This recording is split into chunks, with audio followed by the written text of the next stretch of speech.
Visión a la verdad. Aquí no hay preguntas sin respuesta, ni temas intocables. Ponemos la lupa sobre la realidad de Manabí, el Ecuador y el mundo, con entrevistas que revelan, cuestionan y aclaran. Información con profundidad, entrevistas con rigor y un compromiso inquebrantable con un solo objetivo: ofrecer visión a la verdad. Sean todos ustedes bienvenidos en nuestro espacio de entrevista Visión a la Verdad. Hoy, 21 de octubre del 2025. Están pasando muchísimas cosas en el país. Una de ellas es que el gobierno no...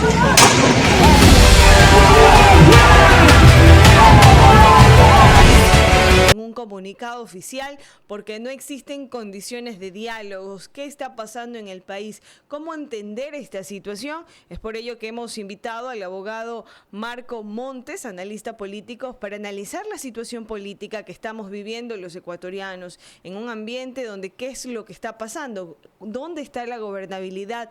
¿Qué sucede en el ámbito político? Soy Tanya Zambrano, sean todos ustedes bienvenidos. Abogado, un gusto saludarles desde los estudios de Radio Visión Manabí. En esta mañana también nos acompaña el licenciado Roberto Reyes.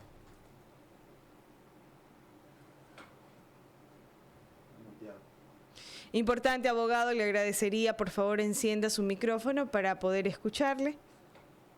Discúlpame, Tania. Digo, muchas gracias por la invitación, un saludo a tu persona, un saludo a toda parte del staff y a todos los oyentes. Importante iniciar, ¿qué es lo que está pasando en el país con esta situación donde el gobierno ha tomado una postura bastante rígida al decir que no hay condiciones de diálogo y que no van a ceder ante imposiciones? El 19 de octubre el gobierno emite un comunicado oficial donde manifiesta lo siguiente: que el diálogo se ha cerrado, que las conversaciones no pueden llegar a un buen puerto y que no van a ser a chantajes. Y están indicando, ¿por qué indican esto? Mejor dicho, eso es lo que tenemos que tener en cuenta. ¿Por qué esta situación se llega a dar cuando se había dado otras declaraciones diciendo que se buscaba llegar a un buen puerto? Ahora, el gobierno busca el diálogo, podemos hablar desde el momento en que cambia la sede de la función ejecutiva. Esto ya tiene más de 29 días que ha sucedido. No se ha podido llegar a un buen puerto, no podemos hablar de éxito por parte del gobierno debido a que no ha conseguido como tal el resultado que esperaban, pero también se debe entender la posición que tienen a día de hoy de no dialogar. Y es porque realmente ¿con quién se va a dialogar? Esa es la pregunta. Ya se dialogó, ya se ha dialogado, ya se llegó a un acuerdo, no se respetó el acuerdo, pero ¿con quién se dialoga? Porque el problema aquí es que no solo olvidémonos un poco de CONAIE, que puede ser sí el movimiento más fuerte, pero no es el movimiento que representa realmente a todos, porque todos los grupos indígenas o todos los dirigentes indígenas o gran parte de los dirigentes indígenas han salido a hacer varias declaraciones indicando que deben dialogar con todos, que deben conversar con todos. Esto puede entenderse por varias situaciones. Podría ser simplemente que ellos realmente son la voz del pueblo indígena, o también sencillamente podría ser que quieren una tajada de la negociación, sencillamente eso. Ahora, dentro de este tema, importante, abogado, o sea, ¿qué hay detrás de esta ruptura? ¿Por qué llegar? Usted dice con quién se dialoga, pero entre la firmeza y la ruptura, ¿qué está buscando el gobierno al suspender los diálogos con los indígenas? Que se llegue a una unión primero en el movimiento indígena sería lo lógico que busque el gobierno, porque si no hay una unión, si no hay una administración, porque Marlon Vargas ha perdido como tal el poder central, vemos que su figura cada vez es menos fuerte y se están alzando otras figuras del movimiento indígena.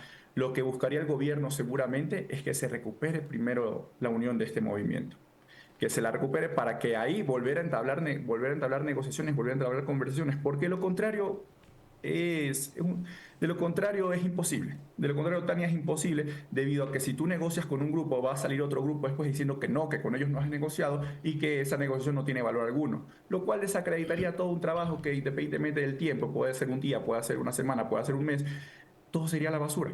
Por esa debida razón, el gobierno actualmente, la posición que ha tomado es la mejor. Hay declaraciones del ministro del Interior indicando que no es que solo no van a hacer a chantaje, sino que van a tomar mano dura. Él hace declaraciones mucho más fuertes que las que estoy indicando yo, con las que yo coincido claramente, debido a que esto ya no es problema del gobierno. Primero ellos tienen que administrar, tienen que llegar a un acuerdo entre sus propios líderes. para ver si van a negociar, si no van a negociar, porque ellos también pueden salir a conversar, y a dialogar y a decir, no vamos a negociar, como Marlon Vargas lo hizo en su momento. Marlon Vargas quería negociar, pero quería negociar bajo unas pretensiones que no se podían llevar a cabo, por lo que era prácticamente lo mismo que decir no al negocio. Abogado, buenos días. Roberto Reyes le saluda. ¿Y cómo entonces se construye el diálogo social después de esta ruptura? En estos aspectos mi visión es más clara. Si ellos no pueden llegar a un consenso entre sus propios líderes, no se puede dialogar. Es así de claro, es así de tajante, y suena tal vez un poco cruel, pero es la verdad. Si no se puede dialogar, ¿qué se debe hacer? El gobierno debe operar, y el gobierno no puede seguir permitiendo que haya, bueno, yo no hablo de paros en estas situaciones. Para mí el paro existe la primera semana, que es muy débil, luego se radicaliza porque no tiene el apoyo necesario, y hoy en día vemos como, a ver, paralización, vemos que en las ciudades grandes no hay. Las ciudades grandes, y los ciudadanos de las ciudades grandes tenemos vías normales, ni siquiera nos enteramos. Mucha gente seguramente no sabe realmente qué pasa, porque se anuncia un día que se acaba el paro y otro día se anuncia que sigue el paro, y no pueden entender bien la situación debido a que son, una vez más, son ciudadanos de ciudades, valga la redundancia, grandes. Entonces no llegan a sentir realmente lo que pasa, pero lo que se vive en provincias como Imbabura es un infierno total, es un infierno total. Entonces, ¿realmente podemos hablar de paro? Podríamos hablar de paro, podemos hablar de secuestro, podríamos hablar, pero con su misma gente, con la misma gente que los movimientos indígenas dicen proteger, dicen dicen defender su palabra, dicen hacerlos oír, pero con su misma gente son los mismos con los que están haciendo una paralización, porque los más afectados son los mismos indígenas. Son más de 1 millón de indígenas entre Sierra y Amazonía, pero son los más afectados porque no pueden trabajar, no pueden desarrollarse, y los que tratan de hacerlo, ya se ha visto en varios videos las consecuencias que tienen. No se les permite, en pocas palabras, porque lo que se les hace es terrible. Ahora, ¿qué dice este episodio en el Estado de democracia y la institucionalidad en el Ecuador, abogado? Esto a nivel constitucional responde al artículo 171 de la Constitución, que es netamente reconocer la justicia indígena. Al reconocer la justicia indígena por temas de plurinacionalidad, que también lo recoge la Constitución, es de donde se originan todos los problemas. ¿Por qué? Porque hoy en día se está llevando a cabo secuestros, se está llevando atentados contra la misma población indígena del Ecuador, pero el gobierno como tal no puede entre comillas, porque se pueden realizar tal vez uno que otro acto, pero es muy difícil, cabe aclararlo, porque el 171 al reconocer al recoger y al reconocer a la justicia indígena, y al darle potestad y darle poder sobre la Constitución, bueno, no sobre la Constitución, a media de la Constitución, no se puede hacer nada porque no podemos atentar contra sus costumbres, no podemos atentar contra sus derechos, contra sus tradiciones, y para ellos, si someten a justicia indígena, si castigan a dirigentes también, si castigan a militares, si recluyen, si secuestran, sencillamente pueden abarcar que es parte de sus tradiciones y que no puede interferir el gobierno, lo cual es, perdónenme la verdad, pero es una estupidez total. Con lo expuesto y con lo que estamos dialogando, ¿será que estamos ante una nueva forma de gobernar basada en la confrontación directa? Siempre ha existido por parte de los movimientos indígenas esta forma de ser. Ya Rafael Correa, el expresidente, lo manifestaba anteriormente, que son grupos muy radicales y son grupos muy difíciles de llevar. Esto también se repitió en el 2019 y en el 2022, en las paralizaciones, que ahí sí se tomaron totalmente el país se lo tomaron por completo, eran otros gobiernos, eran gobiernos menos fuertes, no se ha repetido la situación, es lo que ya manifestaba. En las ciudades grandes como tal no podemos ver el infierno que se vive en provincias como Imbabura, pero es una forma que debe acabar porque no es llevable ni para ellos mismos ni para los ecuatorianos como tal. Y una vez más indicando, los más afectados no son más que los mismos, la misma gente de los movimientos indígenas, los mismos de las comunidades. Es un movimiento que hoy en día ha perdido bastante legitimidad, carece de líderes, porque son líderes que netamente aparecen una vez cada 3, 4 meses cuando hacen un llamado a la paralización. Y esa es una de las cosas principales por las que carecen de unidad, carecen de fuerza, de unión. Pero, abogado, aquí hablemos de la proyección política y las consecuencias, especialmente porque vienen procesos electorales. Entonces, ¿qué podría venir después de este rompimiento de diálogo, por ejemplo? De este rompimiento de diálogo puede haber dos cosas. Que el gobierno comienza a ser comienza a aplicar una normativa más de mano de hierro, o sea, más tajante, más fuerte, más incisiva, como lo indicaba el ministro del Interior ya anteriormente, que ante esa situación las comunidades indígenas lleguen a un diálogo interno para seleccionar un representante que puede ser el mismo Marlon Vargas, Pachaterano, quien sea, y que de eso, de ese nuevo liderazgo, se llegue a una conversación y se llegue a un consenso. Eso puede suceder y eso, a mi parecer, es lo que debe suceder y lo que va a suceder. El gobierno será más tajante, será más fuerte, será más incisivo. Ellos se verán obligados a llegar a un nuevo diálogo porque no habrá forma, porque al final lo que ellos buscan, lo que buscan los pseudo líderes de los movimientos indígenas, es obtener una recompensa. Es obtener una recompensa, es obtener un premio, es obtener un baluarte. Entonces, ellos seguramente buscarán a la interna llegar a un liderazgo, llegar a un acuerdo y de ese liderazgo se someterán otra vez a conversaciones, porque esto no es sostenible más tiempo. Hay bastantes denuncias de parte de las comunidades indígenas indicando que no, que están teniendo pérdidas astronómicas, no pueden trabajar, no pueden hacer nada, que están atrapados netamente.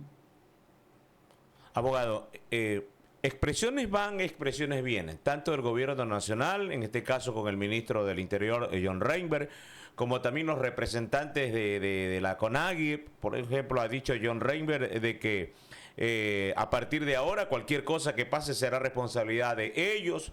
Por otro lado, el día de ayer, en horas de la tarde, la CONAGUI ya lanzó justamente un comunicado en donde indica que la narrativa del ministro prepara el terreno para falsos positivos, atentados de falsa bandera y montajes destinados a culpar y deslegitimar el movimiento indígena. Entonces, ¿cómo estar justamente en un diálogo directo y franco para el pueblo ecuatoriano? ¿A quién le creemos, a quién no le creemos o cómo llegar de una mejor manera? El movimiento indígena está totalmente deslegitimado. Lo que ha sucedido este año no es lo mismo que sucedió en 2019-2022, que es otra situación, donde los movimientos indígenas eran más unidos. ¿A qué se puede ver esto? Puede ser muy sencillo. Netamente puede verse que en 2019-2022 ya la gente de las comunidades indígenas, de los movimientos, se dio cuenta que las únicas personas que al final se terminan siempre beneficiando son sus dirigentes, que a ellos como tal no tienen ningún beneficio, que ellos como tal no tienen ningún cambio en su estilo de vida. Y ese es el motivo porque en este año el paro no fue para nada igual a lo que fue en sus años 2019-2022. Ahora, las declaraciones del ministro como indicadas, son incisivas y es lo que buscan. Es lo que buscan, que ellos tengan un diálogo interno y que ellos mismos se acerquen como tal a conversar con el gobierno, ya que ya se lo ha intentado y se ha fracasado en varias ocasiones. Ahora, ¿a quién creer? Yo soy mucho de remitirme a los hechos. Circulan varios videos de ataques hacia las Fuerzas Armadas. Hay estos videos de las bombonas de gas, de ataques a UPCs, de ataques a helicópteros, de ataques a unidades. El famoso atentado contra, no solo contra el presidente de la República, sino también contra uniformados de las Fuerzas Armadas. ¿Y el gobierno qué debe hacer ante esta situación? Esa es la pregunta, ¿qué debe hacer ante esta situación? Porque si hablamos de a quién creer, a quién no creer, sería muy sencillo como indicar que entonces el gobierno, ¿qué debe hacer? ¿No deba realizar ningún acto o deba ser más pasivo en sus decisiones? Ya tuvimos un presidente que era pasivo en sus decisiones en el 2022 y acabó como acabó. Yo no podría concebir que un dirigente indígena, como lo es Marlon Vargas, y declaraciones que dio, haga un llamado al terror y haga un llamado a que cualquier persona que no quiera salir a protestar será considerado como enemigo del movimiento, como dirigentes este caso también del gas, que indicaban que solo podrían acceder a servicios básicos, a los servicios de gas, personas que apoyaban el paro. Si no apoyabas el paro no podías acceder. Eso, perdóname, pero esto no es un paro, esto no es una paralización. Estamos hablando de actos vandálicos, de terrorismo total. Y el gobierno debe manifestarse, debe inmiscuirse en esta situación. No es que aquí no es una situación de lo que vaya a ver la ciudadanía. Esto es una situación que esto no se puede permitir. Hasta estas declaraciones de estos dirigentes, los que las hayan emitido, deberían ser procesados netamente por ellos, no esperar a que la situación empeore. No puede ser que un dirigente manifieste que tomarán la ciudad, que quemarán la ciudad, que vandalizarán y que no se haga nada.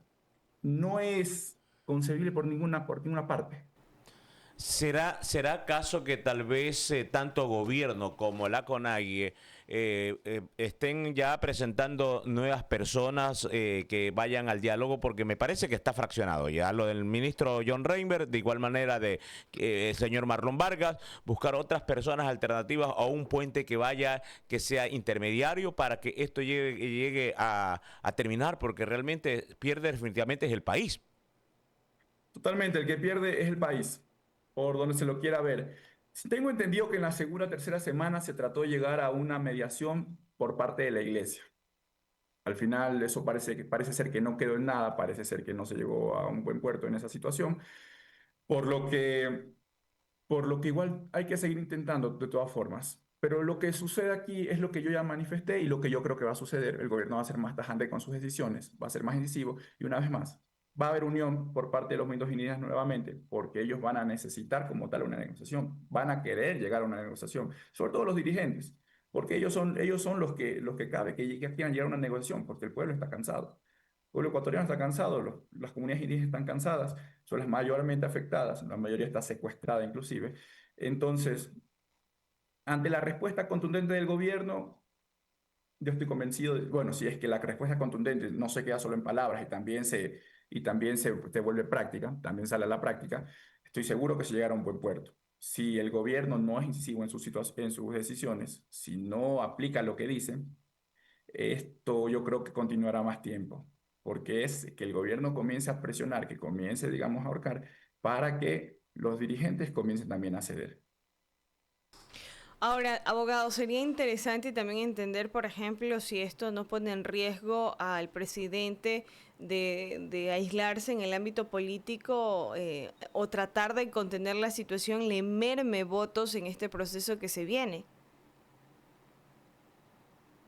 Eso es una situación que también hay que tratar. La constituyente y la paralización surgen en un momento oportuno. Y no hay que olvidar que el 16 de noviembre, al siguiente mes, ya menos de un mes, nos acercaremos a consulta popular para someternos a 4 preguntas. La más importante tal vez la de la constituyente. Ahora, esta situación puede restar votos. Claro que puede restar votos. Claro que puede restar votos, independientemente de las decisiones que se tomen en el Ejecutivo, porque eso cabe aclararlo. Pueden ser buenas, pueden ser malas decisiones, pero independientemente de eso, cabe decir que lo más importante que debe realizar el gobierno es una batalla o por lo menos un seguimiento a una narrativa que busque la verdad, porque de poco le sirve al gobierno que actúe bien, que efectúe buenos procedimientos, si a nivel de narrativa se lo va a desprestigiar totalmente, sería contraproducente. Y asimismo, puede ser lo contrario, puede ser que el gobierno actúe mal, pero a nivel de narrativa lo haga tan bien que no se ve afectado. Entonces, aquí lo más importante para no verse reducido en su popularidad será una batalla de narrativa, será que la lleven bien, que sepan organizarse y que sepan vender un relato que independientemente de sea cierto o no sea cierto, tendrá que ser bien organizado. Claro, porque ¿cuáles serían los riesgos, por ejemplo, que el gobierno tiene desacreditar a los interlocutores de la CONAIE? Esto a la larga a los demás ecuatorianos le puede mermar de que están imponiendo resultados y caer entre el juego de que la CONAIE es víctima y el gobierno es opresor. Y es lo que ha tratado de vender algunos dirigentes. Sin embargo, los, sus mismas declaraciones argumentan lo contrario. Como ya lo indicaba Marlon Vargas, Pacha Terán y otros dirigentes más, todos estos temas del gasto, estos temas del secuestro, es una situación en la que, a mi parecer, el gobierno no está quedando como un grupo que no busca el diálogo. Incluso hay varias declaraciones indicando que se busca el diálogo, pero también hay declaraciones, me parece a buena hora, indicando que ya no que se cierra cualquier puerto debido a lo que se manifiesta y lo debido a lo que se vio. Se llegó a un acuerdo y no me equivoco, al día se estaba persiguiendo a los dirigentes que habían cerrado el acuerdo para someterlos a justicia indígena. Eso como tal lo vemos todos y eso como tal nos puede parecer raro a todos, nos puede chocar a todos, nos puede confundir a todos, porque Por ¿Qué ejemplo, pasa? la diferencia entre comunicar con firmeza y proyectar un tema de autoritarismo es preocupante. Sí, pero hay que saber y diferenciar qué es comunicar con autoritarismo y cuándo es autoritarismo, cuándo no es autoritarismo. Si se hace una manifestación y se señala que no se va a llegar a un puerto y con los dirigentes que se conversó no se va a respetar los términos acordados, ¿cuál sería la otra respuesta del gobierno? Entonces, ¿qué tiene que hacer el gobierno? ¿El gobierno acaso tiene que entonces acercarse otra vez a negociar con un grupo para llegar a un acuerdo con ese grupo y después aparezca otro grupo a decir que tampoco es legítimo ese acuerdo porque con ellos no negociaron? No, que esto también sería indignante y eso representaría mucha debilidad por parte del gobierno, lo cual a la larga sería mucho peor. ¿Por qué? Porque esta situación de vulnerabilidad, de debilidad, otros movimientos también se aprovecharían de la situación y sabrían que podrían chantajear al gobierno, extorsionarlo sin mayor problema y el gobierno terminaría cediendo. Entonces, ante esta situación que el gobierno manifestaría netamente debilidad, la mejor decisión es la tomada. Usted Mostrar dice. dureza, independientemente que a la práctica no lo lleven, pero lo que han hecho al menos a día de 19 de octubre, estamos 21, es lo correcto, manifestar dureza, mostrarla. Ahora, que se lleve a la práctica es una cosa totalmente diferente. A mí me encantaría pensar y quiero pensar que se lo va a hacer, que no va a quedar nada más en palabras del ministro del Interior. Usted dice que a la larga sería mucho peor. Claro, hoy ya Sería estamos mucho peor. cumpliendo 30 días de paralización. Cuando se inició en el primer día, ¿sobre qué se basaba el paro nacional de las comunidades indígenas, de la CONAGui? Sobre justamente la eliminación del subsidio al diésel, ¿no? Y que aquello aumentó de $1.80 a $2.80. Pero van transcurriendo los días y van dándose diversos pronunciamientos. Y ya, por ejemplo, se dice de que no solamente es la eliminación al subsidio al diésel, sino también que si se mantiene aquello de que el salario básico unificado sea de 650. Ahora se habla también, por ejemplo, de otras situaciones que que están exigiendo las bases de la CONAGI, de la reducción del IVA otra vez que retorne al 12%, y así avanzan los días, así de pronto van a aumentar las demandas, pues, abogado. Totalmente, se llegó a hablar inclusive de que la consulta popular no podía celebrarse. Se llegó a hablar inclusive de eso, que era una de las pretensiones de la manifestación. Entonces, como indicabas, ¿qué mismo quieren? Ni ellos saben lo que quieren. ¿Por qué? Por la fragmentación de la misma organización. No son organizados, no tienen unión. Al no tenerla, es lo que indicaba. ¿De qué va a servir negociar con un movimiento si va a aparecer otro movimiento a deslegitimar el acuerdo? No sirve de nada. La decisión tomada es la decisión, con riesgo de equivocarme, claramente, correcta, correcta, porque no hay que olvidar, y a mí me encantará siempre señalar este caso del presidente que sí quería tener contento a todo el mundo, que sí quería llegar a un diálogo con todo el mundo, que es perfecto, suena sobre palabras, suena espectacular, una persona que siempre busca llegar a un acuerdo, una persona que siempre busca llegar a un consenso, a un punto medio, que no busca dejar a nadie sin ser escuchado, como se lo quiera denominar, que fue Guillermo Lazo. ¿Cómo acabó? Ya se sabe cómo acabó la situación. Y fue un presidente, a ver, muy poco respetado a ojos de la ciudadanía. Una persona que no tenía apoyo, una persona que no se lo veía como alguien fuerte, como alguien que al momento de tomar una decisión pueda mantenerla. ¿Sabes? Se sabía que si se lo llevaba de una forma correcta, que si se lo presionaba, él iba a terminar cediendo. Porque eso es una narrativa de todo su gobierno. Una persona que tomaba una decisión y una persona que después terminaba haciendo la decisión de otro. Sería importante, abogado, ya en la parte final, entender o su mensaje a la ciudadanía para estar claros hasta qué punto esta postura está favoreciendo o está debilitando la gobernabilidad del presidente. Un mensaje a la ciudadanía, un mensaje a los oyentes. La situación que estamos viviendo hoy en día no es más que producto de intereses personales de personas que que se autodenominan líderes, pero no son nada más que pseudo líderes, que se esconden bajo figuras como la del 161 de la Constitución, que recoge la justicia indígena, que se esconden bajo sus liderazgos y bajo las comunidades y bajo las figuras de paralizaciones, que no son paralizaciones. Estos son actos de terrorismo y son actos esto se convirtió, se generó en actos de terrorismo desde la segunda semana cuando se radicalizan. Esto se puede hablar de paro nada más la primera semana. Y un mensaje para los oyentes. La situación que se está llevando a cabo por el momento es la correcta. Por el momento es la correcta. No hay otra forma de llevarlo. Debe ser el gobierno incisivo. No se puede ceder, no se puede negociar, no se puede permitir ser extorsionado por grupos que no manifiestan la voz del pueblo ecuatoriano y que no representan a nadie realmente. Están totalmente deslegitimados y no tienen real poder. Y lo demuestran cada día con sus acciones, porque cada día más fraccionados, cada día menos unión y cada día pidiendo mayor ridiculeces. Gracias, abogado Marco Montes. En cualquier otra oportunidad, por supuesto, será interesante seguir dialogando con usted temas inherentes a la política y también a lo que pasa en nuestro país. Y queremos realmente agradecerle por su tiempo, por su espacio aquí a Radiovisión. Muchas gracias por la invitación. Un saludo a todos los oyentes y un saludo a ustedes. Muchísimas gracias al abogado justamente Marco Montes aquí en Diálogo en Radiovisión. Vamos a una pausa porque tenemos más invitados especiales en esta mañana aquí en este día martes, hoy 21 de octubre del 2025.